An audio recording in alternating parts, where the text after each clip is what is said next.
I've been asked to talk about Egyptian deportations and a possible connection with the biblical Exodus, which is somewhat ironic because while I did look at the Exodus tradition early on into my research for my dissertation, which I then turned into a book, I quickly did away with it because of the inconsistencies of the question how to date the Exodus story and the question whether it had happened in the first place. But the good news is that we can reconstruct the Egyptian deportation regime without any recourse to the Exodus tradition. So the roadmap for our talk today looks as follows. First, I'm going to say a little something about the historical background, the role of Egypt and its empire in the late Bronze Age, which very much forms the background for its deportation regime. Then I'm going to introduce the fundamentals of the Egyptian deportation policies to then, towards the end of the talk, connect the dots and draw some comparisons with the Exodus tradition. And then I will close off with a preliminary assessment as to the possible linkage between the Exodus story and the deportations. So quickly, the historical backdrop looks as follows. Most of you probably know about this, but it's a good idea to call it back into our memory. Anyway, since the Exodus usually gets dated to sometime during what we call the Egyptian New Kingdom between roughly 1550 BCE and 1069 BCE. This was very much the time when ancient Egypt reached its geopolitical clout. We have heard of the Hyksos already a couple of times, which in the 16th century controlled the Egyptian Nile Delta and had Egyptian vassals to the south of the delta. The most important to us is the Theban state around modern-day Luxor. This Theban rump state of Egypt then at some point started to rebel against the Hyksos overlords to the north, overcame them, managed to conquer, or as the Egyptians would say, reunify the two lands of Egypt.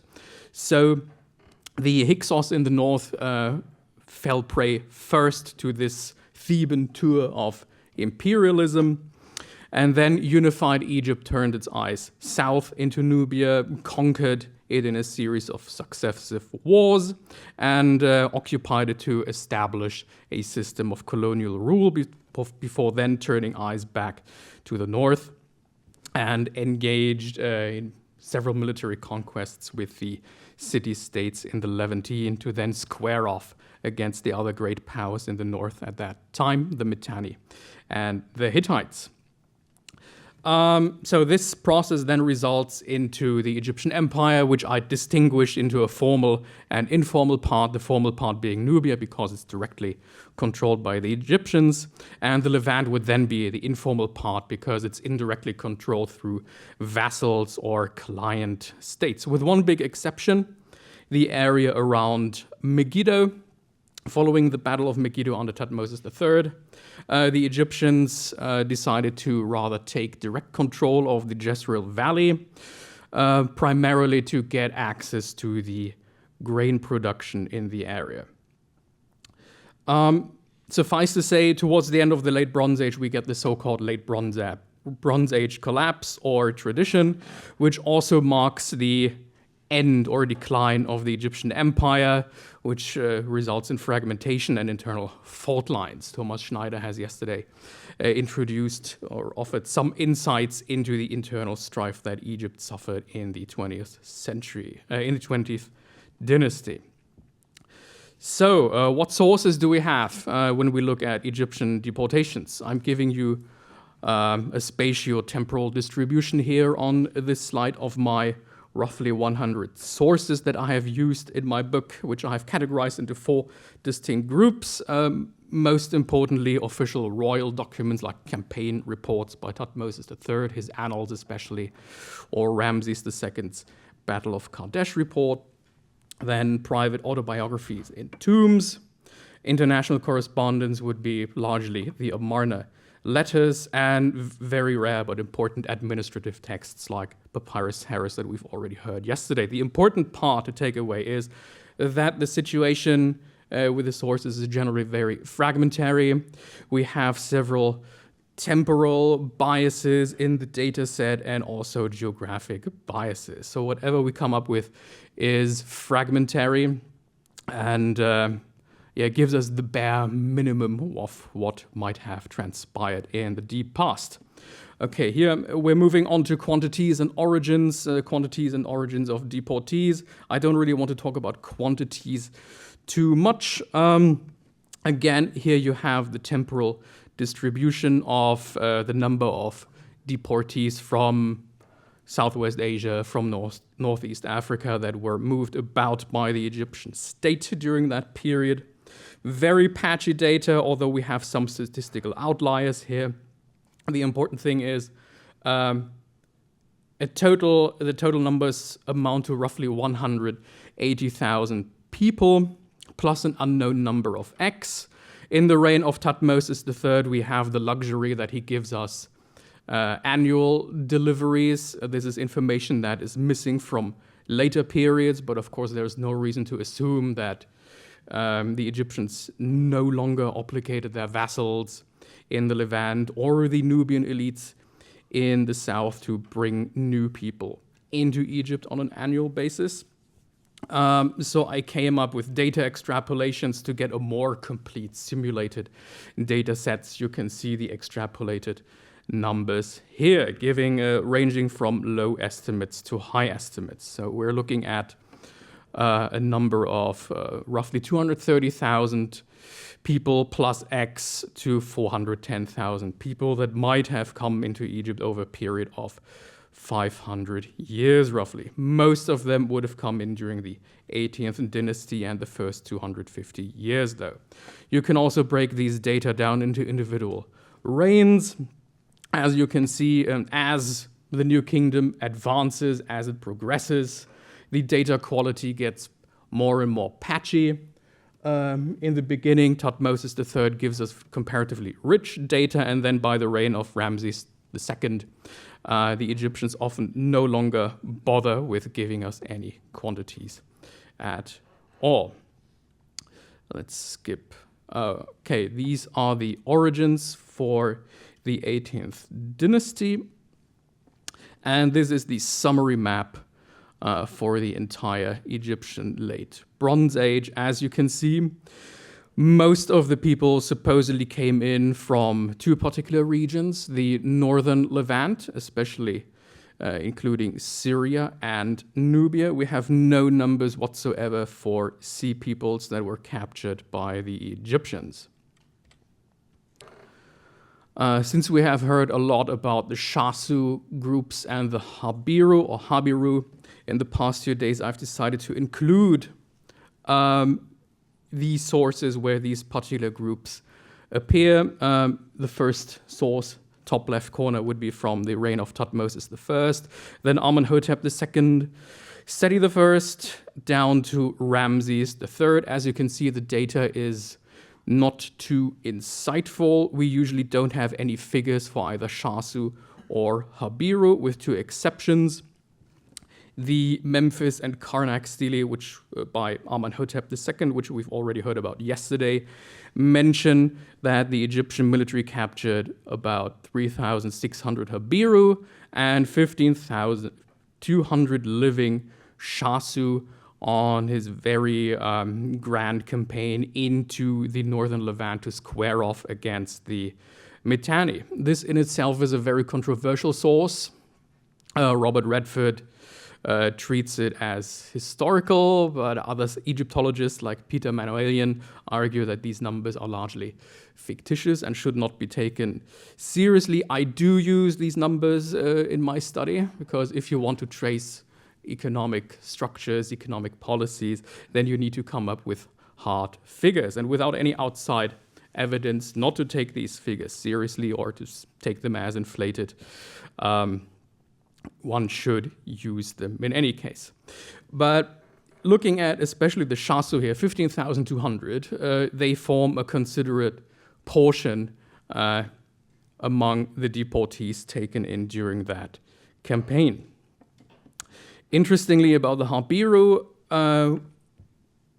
they do feature more heavily in the later New Kingdom under Ramses III in the 20th dynasty, where in Papyrus Harris, if you recall, this longish administrative source, where Ramses III has the Egyptian administrators mentioned that Habiru were assigned to a new settlement. Habiru together with others. Here, charioteers, children of rulers from the Levant, and Marianu. And they were assigned to the settlement by the name Ramses, Lord of Heliopolis, who invigorates the two lands, which would have been located at Tel el Yahudiya in the eastern Nile Delta. We have no numbers of these Habiru in this source. Interestingly, 800 Habiru appear in an inscription at Wadi Hamamat, where these Habiru were supposedly involved with procuring raw materials in the dried out wadi. But of course, this particular source gives no information who they were, how they got into Egypt, and yes, of course, we could relate it to the reign of Ramses III and this settlement, given that this particular inscription is from his successor, Ramses IV, but that is guesswork at best. So overall, both the Habiru and Shasu more or less disappear between the more general categories of Nubians, Libyans, Canaanites, Syrians, Hittites, Mitanni captives, and others. Looking further into geography, I have plotted the identifiable deportation sites in the Levant during the New Kingdom, and we can see an interesting pattern here. First, from Thutmose I to, let's say, Amenhotep II, Egypt's deportation activity was largely focused on the coastal areas, but as time progressed into the 19th dynasty, into the Ramesside period, that focus of both military activity and deportations accordingly shifted further inland, and around the reign of Seti I, that seems to have concentrated on the hills surrounding the Lake of Galilee. And I remember yesterday we had a talk which also presented a focus of Egyptian antiquity in the area of Lake Galilee. Here I have a synchronoptic view, which is another spatio-temporal map which charts the reach or extent of Egypt's deportation policies, here in dark gray, against the extent of Egypt's empire. So the geographic scope in which Egypt exerted political control. And as we can see here, in the early part of the 18th dynasty, both deportations and the expansion of the Egyptian state go hand in hand. Then at some point,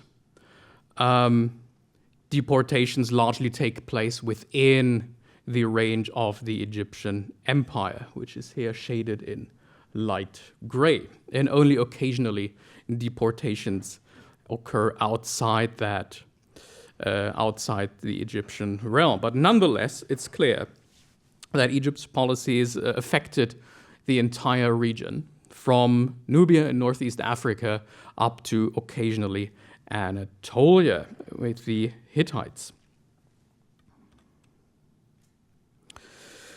So, and that regional impact was probably considerable. Again, if you do try to do economic history, you need to come up with numbers. You need to, in order to assess the impact of Egyptian policies on their neighbors, you need to have population estimates both for Egypt and adjacent societies. All of it, of course, very sketchy, but I have taken the general approach to assume a population of roughly 2 million people for Egypt based on Karl Butz's research from the 1970s. And the literature assumes roughly 590,000 people for the Levant and 250,000 for Nubia. And if you have all these numbers, you know how many people were taken out on an annual basis as part of structural deportations as opposed to irregular deportations as a result of warfare, you can assess the annual or the population loss over a generation.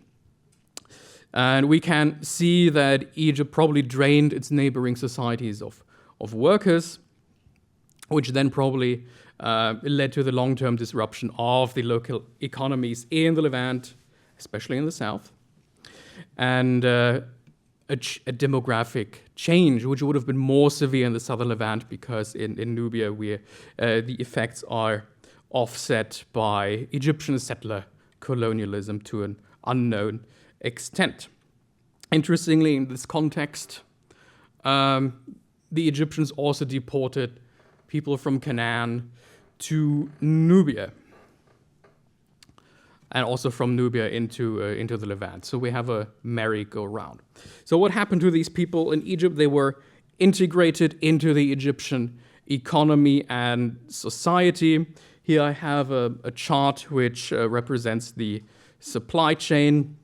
We can see different modes of the acquisition of foreign deportees. The Egyptian military was the prime deporter during irregular warfare. Most people came in due to warfare. And then we have structural deportations facilitated by the political arrangement set up under Thutmose III with Nubia and the vassals in the Levant. So people come into Egypt, then become nominal property of the king, who then goes about distributing them among various Egyptian institutions. I'm going to focus on two here, private estates and the temples, also the two most important or most visible in the Egyptian sources. You can ignore the organizational chart of an Egyptian New Kingdom temple here. This only goes to show how many people were essentially in on these deportations, how many people not only knew about it, but were actively involved with the management and who also profited from that. On the right-hand side here, you have a distribution map of the private estates that show up with a number of assigned deportees ranging between 1 and up to nearly 150. What stands out is the estate of Ahmose, the son of Ibana, from the early 18th dynasty, who gives extensive and detailed descriptions of his exploits in war under several Egyptian kings and how he got rewarded not only with land, but also deportees that would then go on to function as his workforce. And I was able to reconstruct where the individuals who are named with their names, often given Egyptian names, where they came from. And we can see that estates, also temples, as you will see in a moment, are very much sites where people from different reaches of the Egyptian realm would meet one another, encounter one another.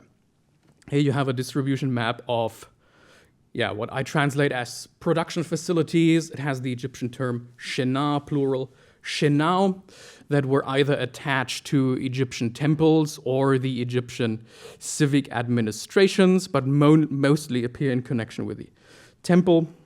So people were assigned to these production facilities in Egyptian temples all over Egypt, of course, because of the situation with the sources.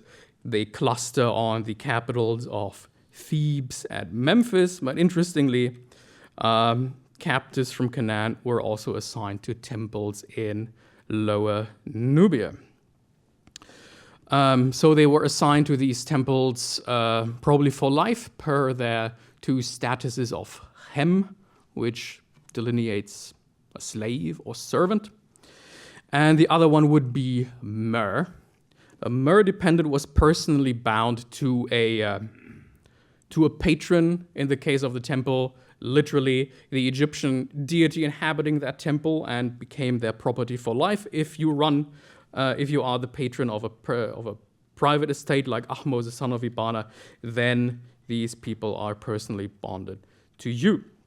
And here you can see a chart of the occupations that you would have to perform if you were assigned to a shena. Anything from animal breeding to other agricultural activity or the production of textiles that not only fed into the daily cult of the temple, but of course were also a general economic factor for Egyptian society. So the bottom line is that Egyptian deportation policies very much had a regional impact.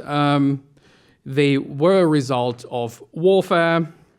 They disrupted the local economies to Egypt's advantage, probably also the demographics, although demographics is something that is arguably absent from the whole late Bronze Age collapse debate. Of course, this often happened in conjunction with great power rivalry at the time. We can also wonder whether Egyptian policies exacerbated conflicts among the vassal states. There is one interesting exchange, or one interesting conflict between Milkilu of Gezer and the ruler of Jerusalem at the time that may have been facilitated by Egypt's obligations. And yes, foreigners were pretty much ubiquitous in Egypt by the 20th dynasty, appearing in all sorts of historical or administrative records, usually in positions of servitude to even lower ranking members of Egyptian society, like craftsmen. The directionality is interesting. It goes from all places into Egypt, but also from from the Levant into Nubia and back and forth. We already talked about lifelong servitude, not only in Egypt, but also abroad, which is something that Ron mentioned in his paper 10 years ago, that it was very much a regional experience, this Egyptian oppression. We can also attest different regional approaches that nonetheless share similarities, like structural deportations involving local elites, both in Nubia and the Levant. The effects on the economies and demographics arguably accumulated over centuries. So essentially, Egypt facilitated its rise and cultural glory during the late Bronze Age on the back of others, which was then in turn justified by Egyptian ideology, which posited Egyptian order versus the foreign chaos. Nonetheless, all of this came to an end at some point, probably as part of the late Bronze Age collapse / tradition, but we don't know what happened to these people that made it out of this system, whether they did their own thing, they probably did, what happened after. And yes, we're going into that now. The dots with the Exodus. We've already seen the first chapter of the Exodus story today, so we don't have to go into that in detail. I just want to focus on particular aspects. Sorry? Yes, thank you. Particular aspects, for instance, the introduction, which claims that Israelites or their ancestors had already been present in Egypt by the time the Exodus story sets off. And of course, what is crucial here is the demographic change that is mentioned, and then, as the speaker earlier today has mentioned, the pharaonic response to that, the decision to subject the Israelites to all sorts of oppression in the form of forced labor, severe forced labor. The details are interesting. May their lives bitter with hard service, in mortar and in brick, and in all manner of service in the field. All their service in which they made then serve was with rigor.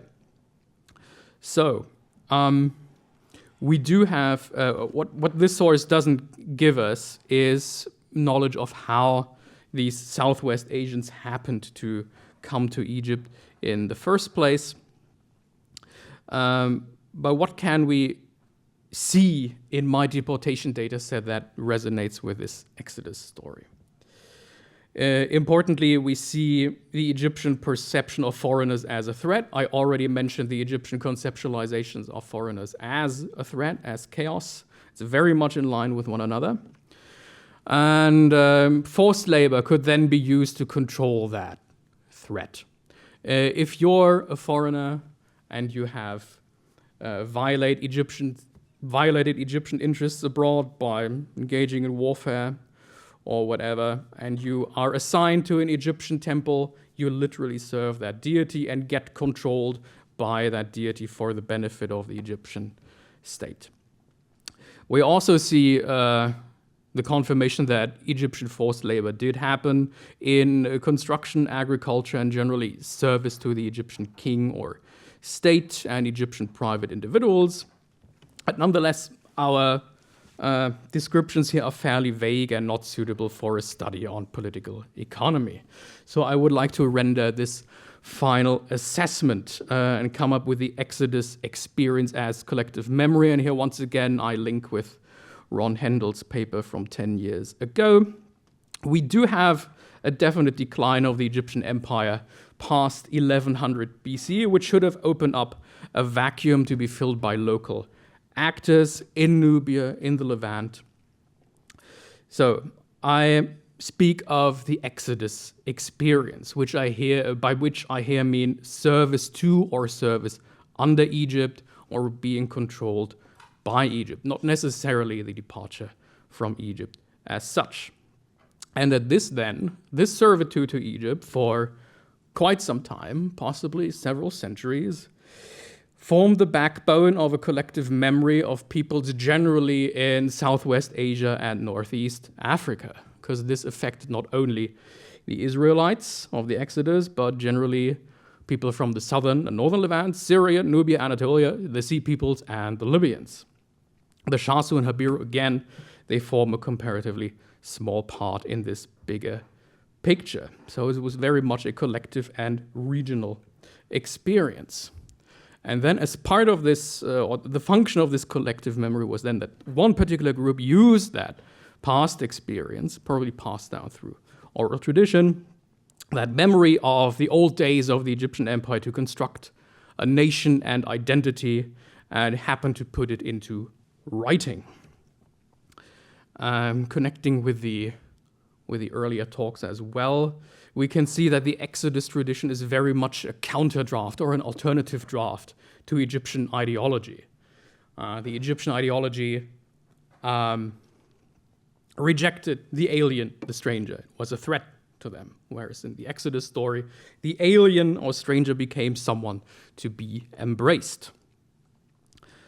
It's almost like the situation or children that suffered under abusive parents and then decide to raise their own children in a different way following the departure from Egypt. So, this collective memory could then also include those Canaanites that did not happen to live under Egyptian control in Egypt, but in the southern Levant, in the Jezreel Valley, Corvée labor. Yes, I will conclude in a moment. By comparison, Libyan and Nubian groups essentially co-opted the existing Egyptian structures in Egypt and Nubia, so didn't have to stress any difference from Egypt as such. And to conclude, I would like to be a heretic. Given this historical experience, I am wondering why we should focus on one single group when we talk about the Exodus experience, which seems to have been one Exodus among many. Exodus here meaning the exit from the Egyptian system of oppression. I'm also wondering whether the Israelites simply left the Nubians behind. Nubian exodus would be into an Egyptianized Nubia to take control, and the Libyan exodus into the Egyptian institutions of power. And I want to conclude with that. Thank you very much again. And no time for questions. Perfect. No time for questions.